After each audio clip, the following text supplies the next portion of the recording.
Welcome back, precious friends. Here is part 2 of Ketovore,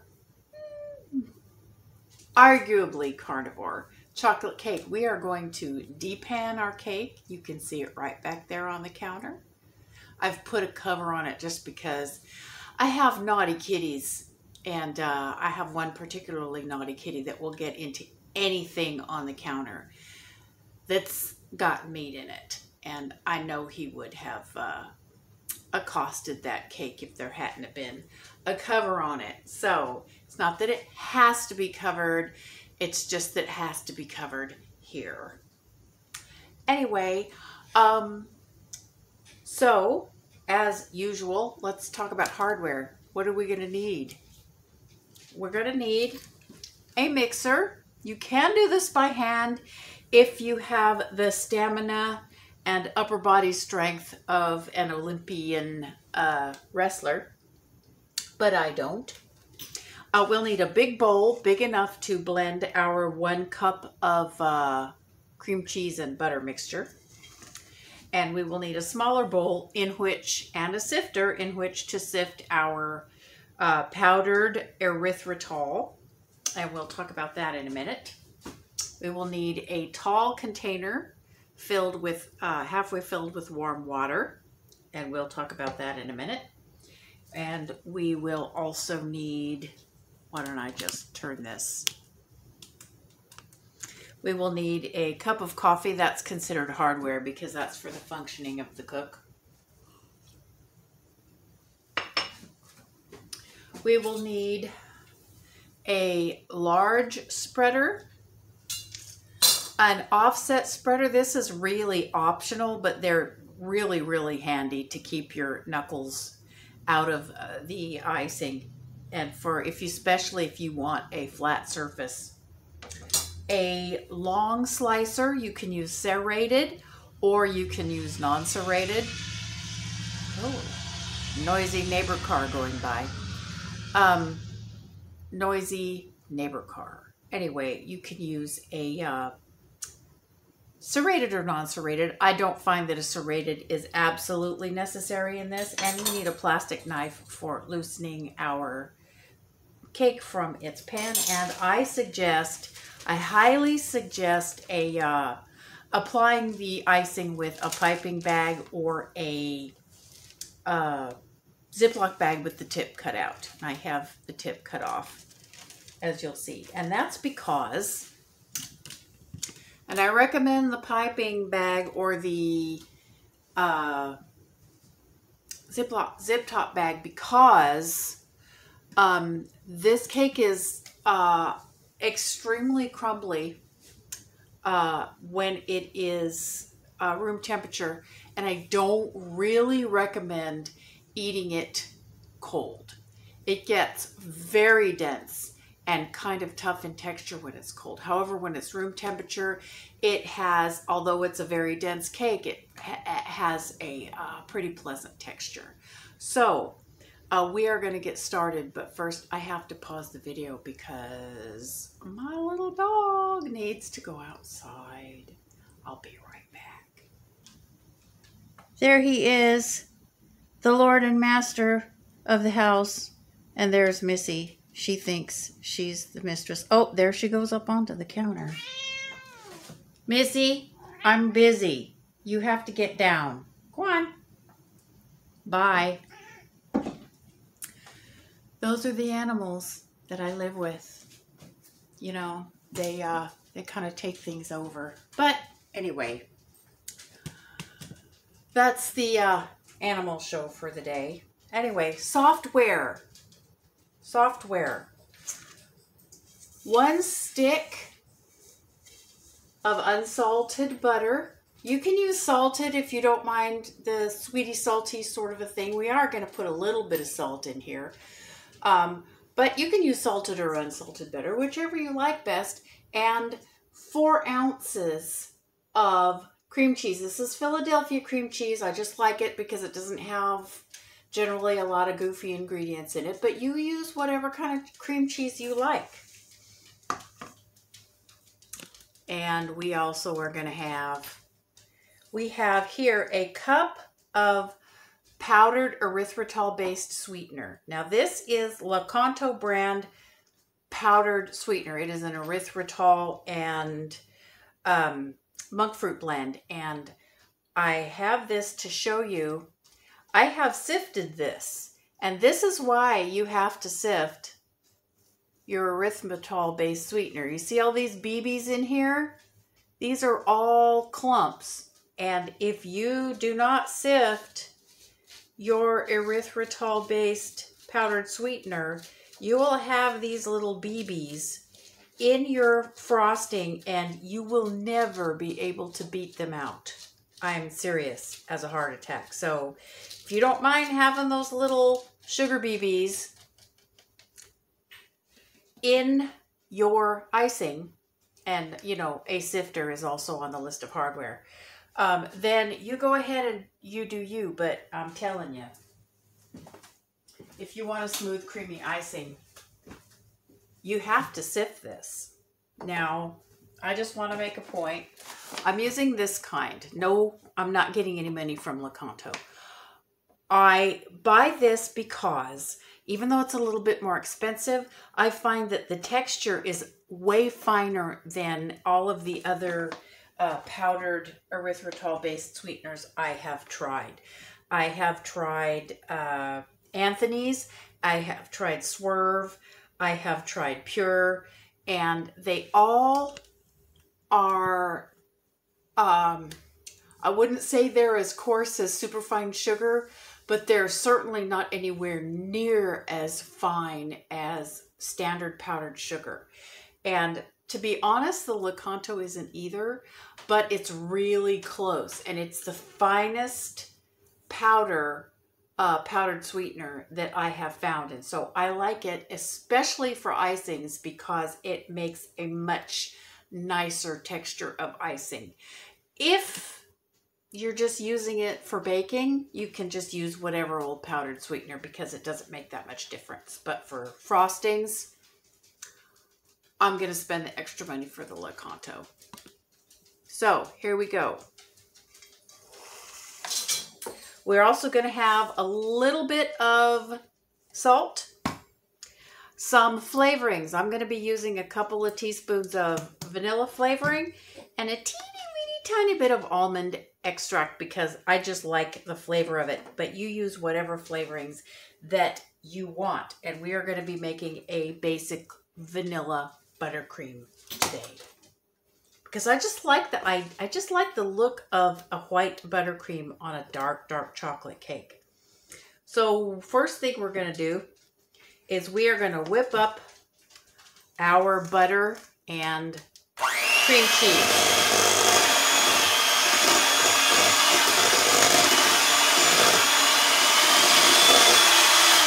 We're starting on low just to get everything. Oh, this is room temperature butter and cream cheese. I think I mentioned that. We're going to start low and get it going, and then we're going to get it up on high and try to whip some air into it.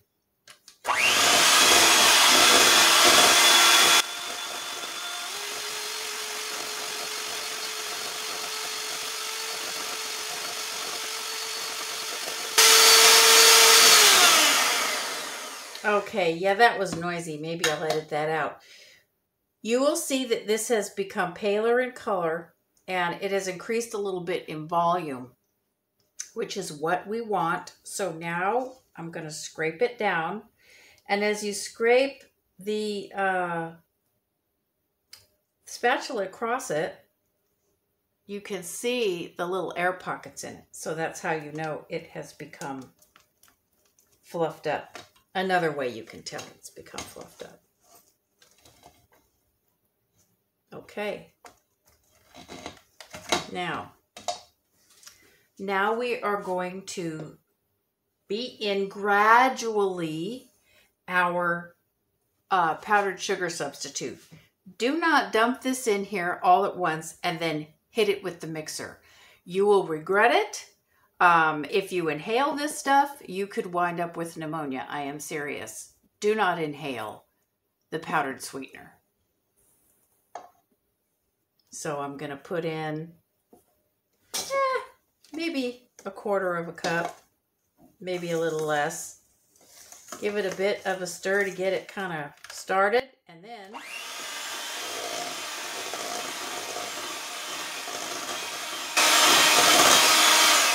that's all you need to do.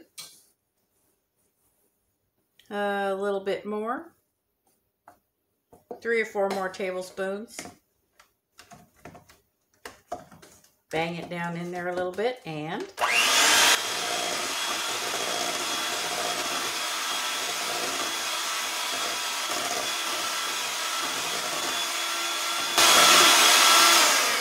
there we go. When I was talking about the pneumonia, I didn't mean to scare anybody. I just mean to say you don't want to inhale particulates into your lungs at all, of any kind. So, you know, just be cautious. Take reasonable precautions.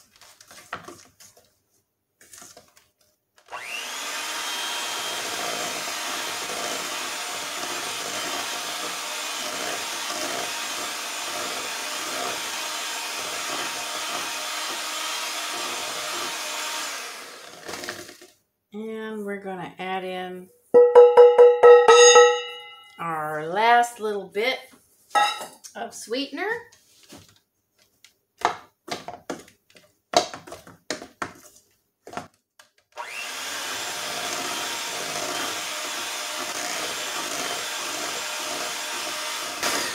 Now that that's incorporated, we're going to scrape down the sides of our bowl. You can do this in a stand mixer if you like, absolutely. But my stand mixer is kind of big, kind of a large volume one, so it doesn't make much sense for me to try to do this in my stand mixer. There's just not enough mass of it to make much of, to really allow the beaters to get at everything. So here we go. We're going to go back in here and we're going to beat this again for a minute, maybe 2, to try and get it again as fluffy as we can.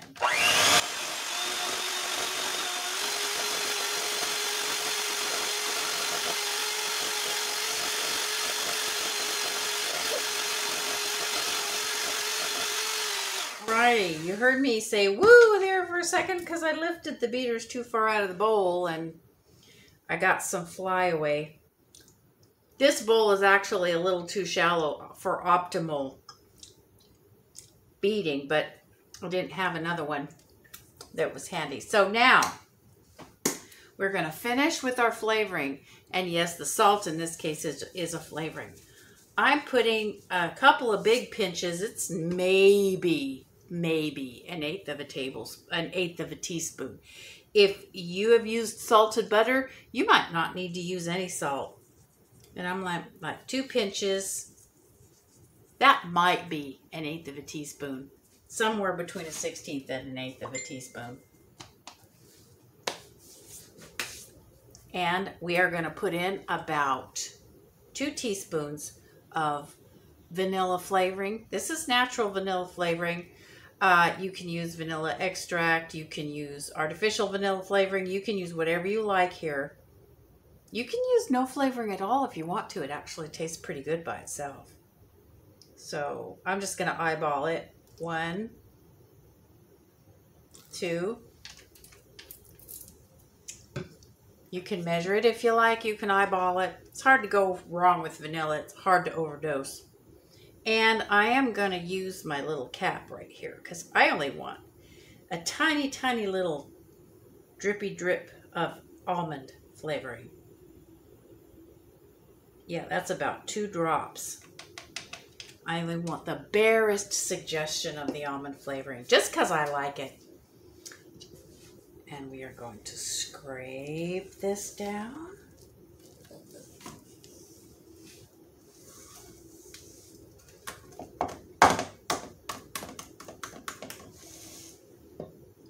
And hit it again.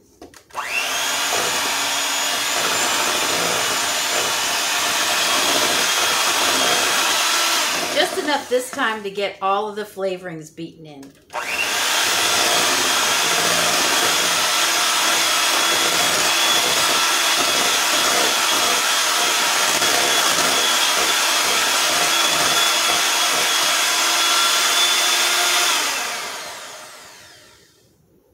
Now, what you can do to try to get all of this off the beaters rather than sit there and scrape it is if you put it, let me make a well in the center of the bowl so you can get the beaters down as close to the bottom of the bowl as you can. My mommy taught me this trick. Put it way down here. Make sure there's no frosting touching it. And then turn it on and let it run for a second, and the centrifugal force, or it might be centripetal force, but whatever, the beaters will fling off most of that frosting.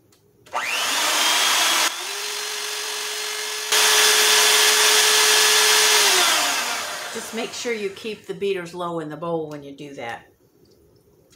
And you'll know when it's flung off all that it's going to fling off because you won't see the little bits flying off onto the rest of the mass of the frosting anymore. So, I'm not going to make you watch me scrape the beaters. I will end up scraping them, and I will end up scraping them obsessively, but I'm not going to make you watch that.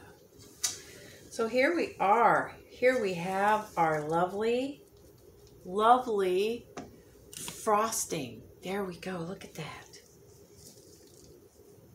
Look at that. It's beautiful. Now,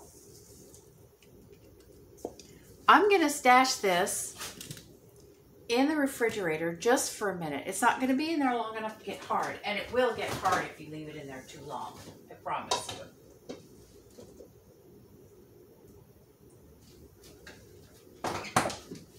Okay, now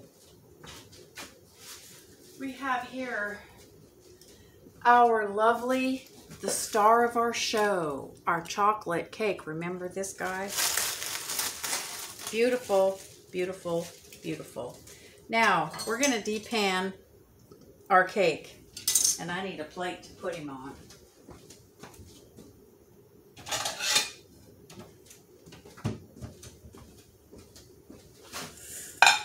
So, first thing we're going to do, you'll recall we did not grease this pan. We did not grease it because we wanted gravity to assist us with slump, and we have just about zero slump. So we're going to run our plastic knife around here. I'm using a plastic knife. You can use whatever you want to, but I'm using a plastic knife because I don't want to score and scrape the finish on my lovely, lovely springform pan that I paid money for. We're going to open the latch and we're going to lift off. There we go.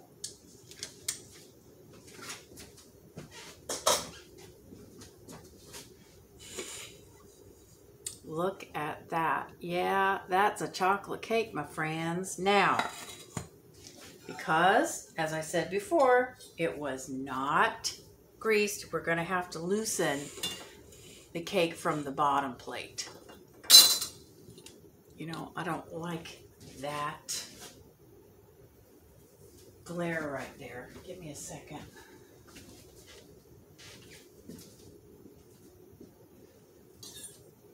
I can't see the glare unless it's on the camera screen. There we go. That's better. Way less distracting. So what we're going to do is we're going to take our long spatula. You can use your slicer for this, but again, I want to try and avoid scoring my pan. You can use any kind of, you can use a ruler for this, really. You can use a loop of dental floss stretched between your fingers.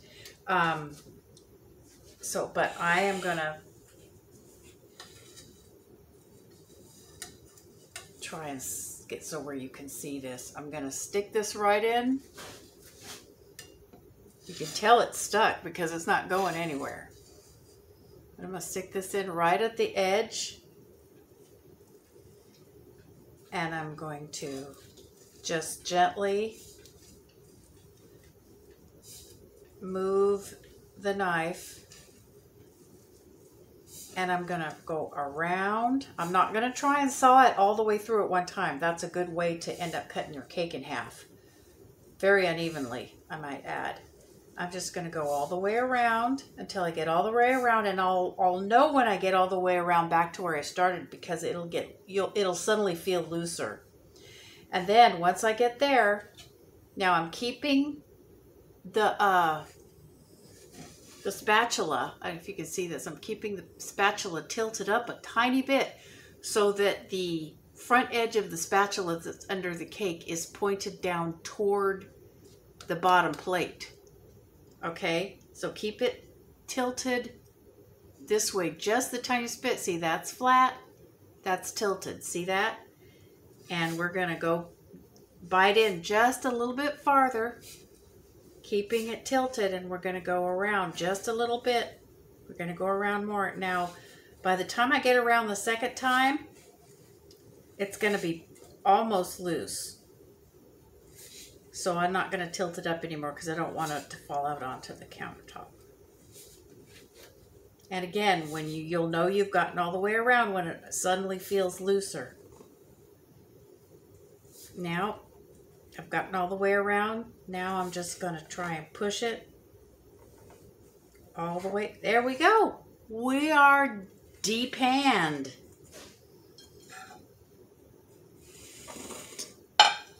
Now you can, if you want to, bake your cake with a sheet of parchment on the bottom and just leave the sides ungreased if you want to. I find that you can still have some slumping from that, but oddly enough, it slumps from underneath. So you have a hollow spot in the bottom of your cake. But you can do that. It simplifies the de-panning somewhat. And you can certainly do that if you want to. But just like I say, you still have some risk of slumping doing that. Here we are.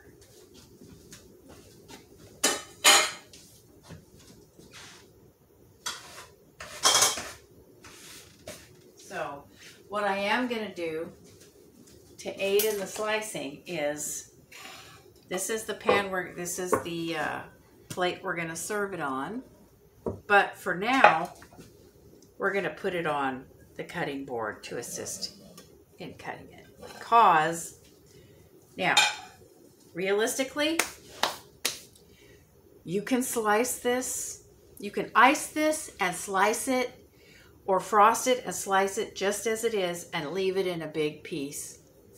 But I come from a background of, there's that glare again, of cake decorating. And honestly, I just can't bring myself not to fill a cake. But that's just me. I'm compulsive that way. So I'm going to have this cake. And the way I like to do it is, what I'm going to do, I'm going to turn this up so you can see it. I'm going to put my knife about right here, just a little bit down from the top edge of the crumb. And I'm going to slice my knife in just far enough so that I can see that it's going in evenly. Okay? And then what I'm going to do is I'm going to turn this back down. You can do this flat. I just wanted you to see what I was doing. And I'm going to bend over and I'm going to watch. I'm going to repeat the motion that I used to depan it. But I'm going to be holding the knife evenly. And I'm going to be slicing in just the width of the knife. And I'm going to be watching that the knife stays even. I'm about ½ an inch below the top edge of the crumb. And I'm going to just go around. I'm not trying to go all the way through the center of the cake. I'm just cutting around. I'm cutting part way through, all the way around. The knife is cutting about this far. And if I've done a good job, I wind up with this back edge of my knife exactly where the first slit started, which takes a little practice, but it's all right. So then we're gonna dig a little bit deeper, and we're gonna use the first trail we made to go around again. And we're gonna keep the knife level as we can, and we're gonna use the first slit we made as a trail for the knife to continue to follow as we finish cutting through the center of the cake.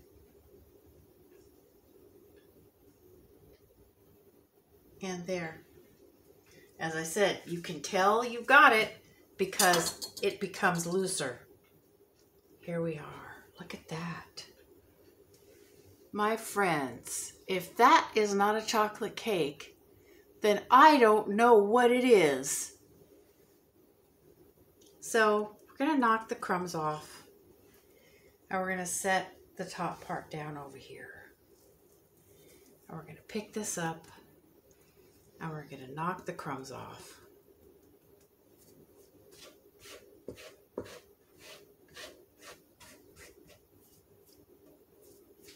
I'm going to put this on the plate.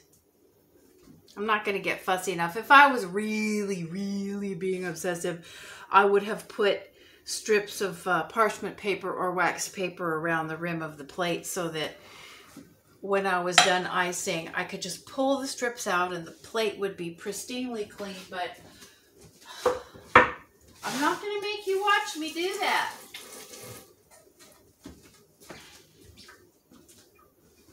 Believe me, there are very few people who are as obsessive as bakers. I'm serious. So, now, here we are. Now, there's a couple of things that you could do at this point. You could leave it as it is. You could brush it with some low carbohydrate syrup. That would make it less carnivore, obviously. It would make the cake moister. But I'm not going to do anything to it. One thing that you could do is you could brush it with some melted butter. That would make the cake really, really rich and moist. I don't think it's necessary strictly, so I'm not going to do it today. But that is something that I might do, and that is something that you can definitely do if you want to. So, where is my... Oh, I forgot. I put my cake round down on my piping bag.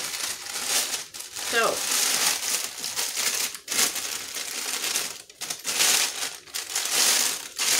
we're going to fill our piping bag. The way you fill a piping bag, and you can do the same thing with a zip top, a 1 gallon zip top bag.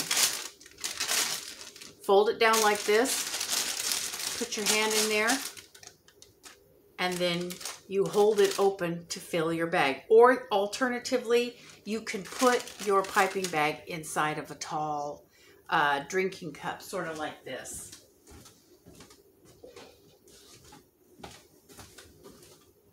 A tall vessel. Fold the end up. Put it down in here. And just pull the sides down. That makes it very easy for people who are not real experienced with working with a piping bag. So we're going to get our frosting out from the refrigerator. Or as we are in the South, Frigidator. Here we go. See, it has not been in there long enough to get hard. Just long enough so that it doesn't melt. It's summertime here in the South. And yeah, it gets warm. And we're going to put about half of our icing in there, maybe a little bit more, half of our frosting. And we're going to lift this up and we're going to shake that frosting down into the tip of our bag. And let me show you. What we're going to do is we're going to take this side of the bag and we're going to pleat it up, and then we're going to pleat it again, and we're going to pleat it again until we have it pleated up like that, 3 or 4 pleats. And then we're going to take it in between our thumb and forefinger and we're going to twist it. And we're going to continue twisting it until the frosting moves all the way down to the tip.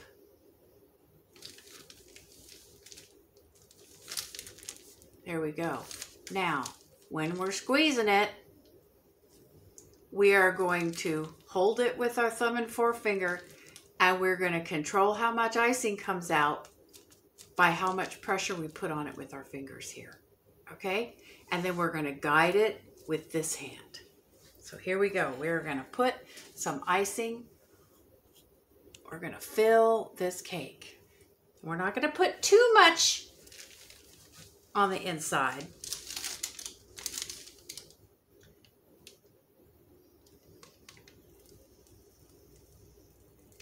Now I'm holding the tip close down to the cake and I'm letting it puddle a little bit out of the tip, as you can see. Here we go. Now we've squeezed a bunch out of it, so we're going to let it unwind a little bit. And we're going to take our fingers like this and we're going to push that down and we're going to twist it up again. Because we want this nice and taut and full so that we can control how much icing is coming out. And we're going to do that again.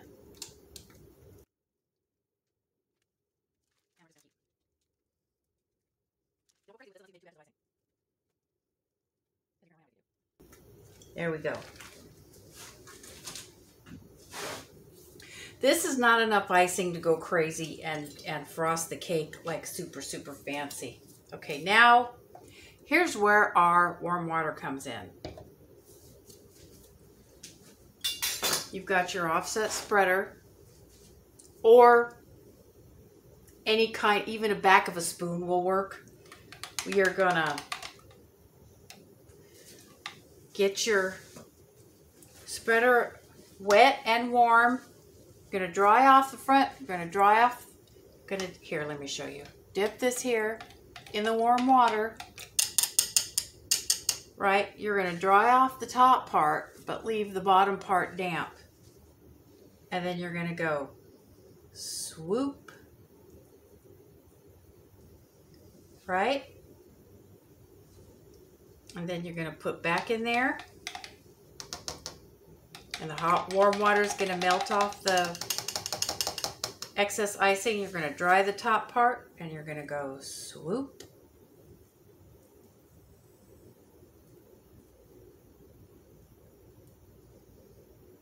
See that?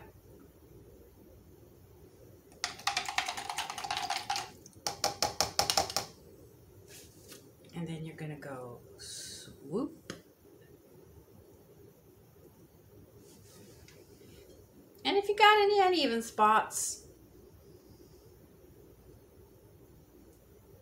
just move the icing around a little bit to where it suits you. There we go. Our cake is filled. Now, we're going to flip this.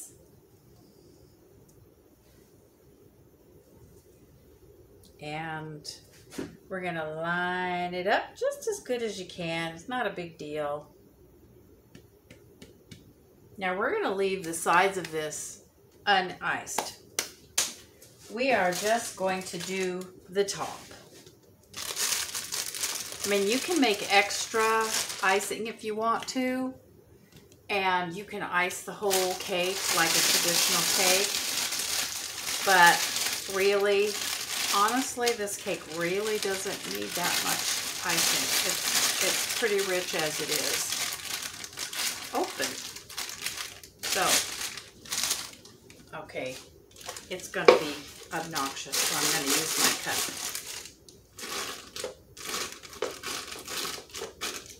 I'm going to put the rest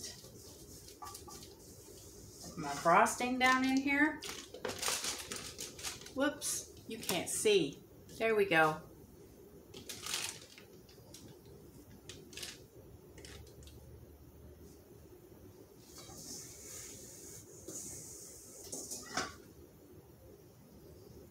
scrupulously clean fingers are your finest cooking tool.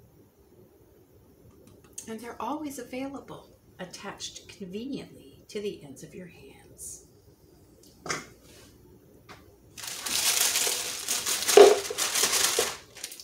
Okay. Now we're gonna,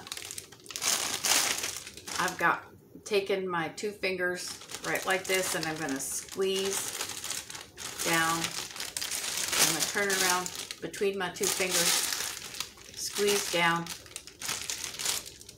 and then I'm gonna plate it up again and twist. And we're gonna squeeze it until it comes out, just comes to the end.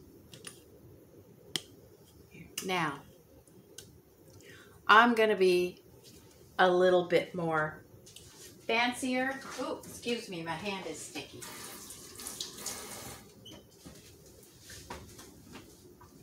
There we go. And I'm gonna do, what am I gonna do? I think I'm just gonna do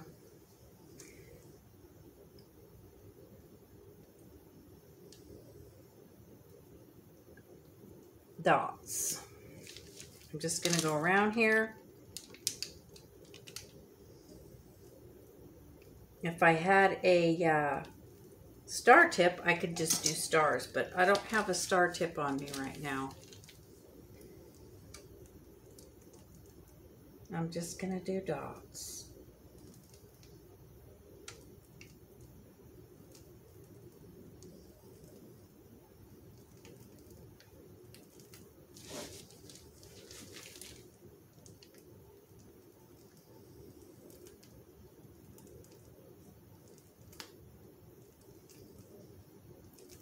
Of course, you can just squeeze the icing on. Whoops! If you'll pardon my distaste, pardon the distasteful reference, that's called an icing fart.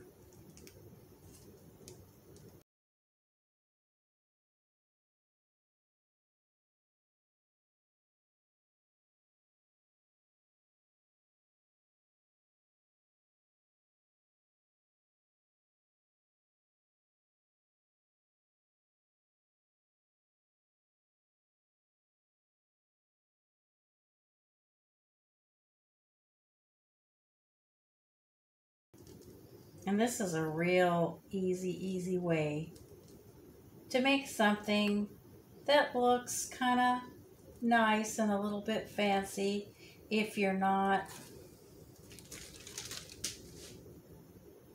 experienced in cake decorating. There! I think it's cute! Now, excuse me, my hands are sticky again. Imagine that. Working with frosting and you get sticky hands. Now, the last thing I'm going to do is you can use some chocolate syrup, or you can use some anything you want, but I'm going to get my sifter.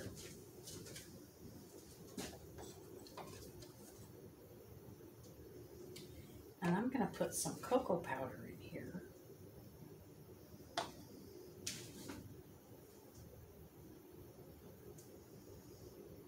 And whenever you're sprinkling a powder on, hold it from a height, because that way you don't get big clumps.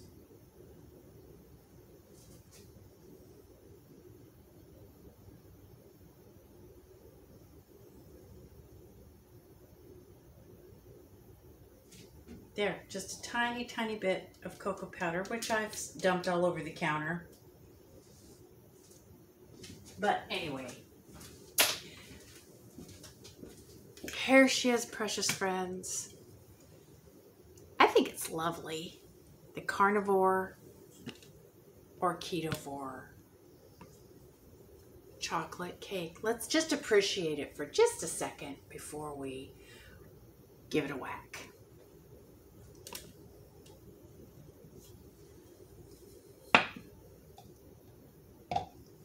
Now, once again, you can get your slicer out and you can use your hot water to moisten your knife. This cake should make 12 servings.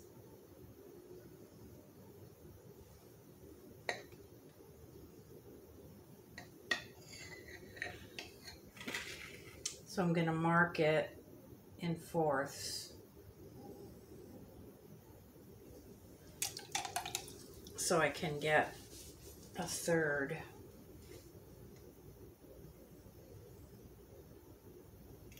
So that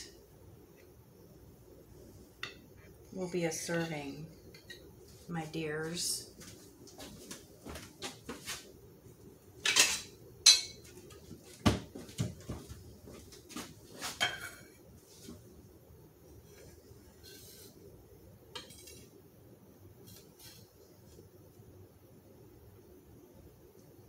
Here she is. Now I know some of you may be disappointed that I didn't use the same technique I used to make the picture that I published. That just seemed upon second thought. I was going to do that, but that just seemed upon second thought to be a little much, maybe a little frustrating for people who weren't experienced in cake decorating. But this is very doable, and I think it looks really nice. So I'm going to get me a fork.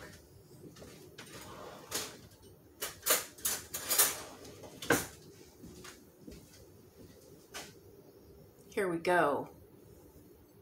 Can you imagine serving this at a birthday? People go, "What? You eat cake?"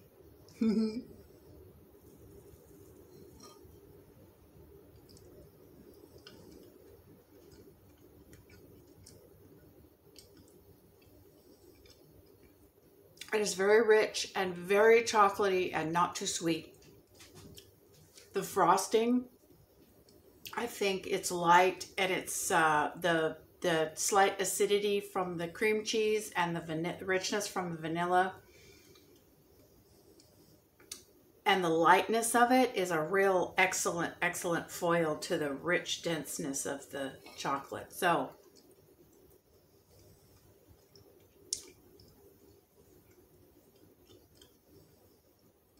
this isn't a daily treat, folks, but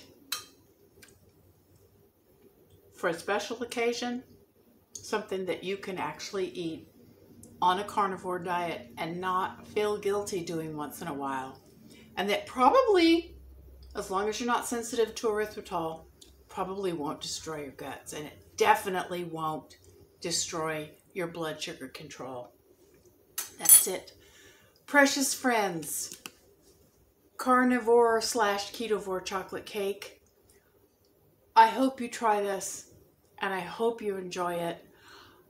I will see you soon next time for another delicious carnivore ketovore recipe. Bye.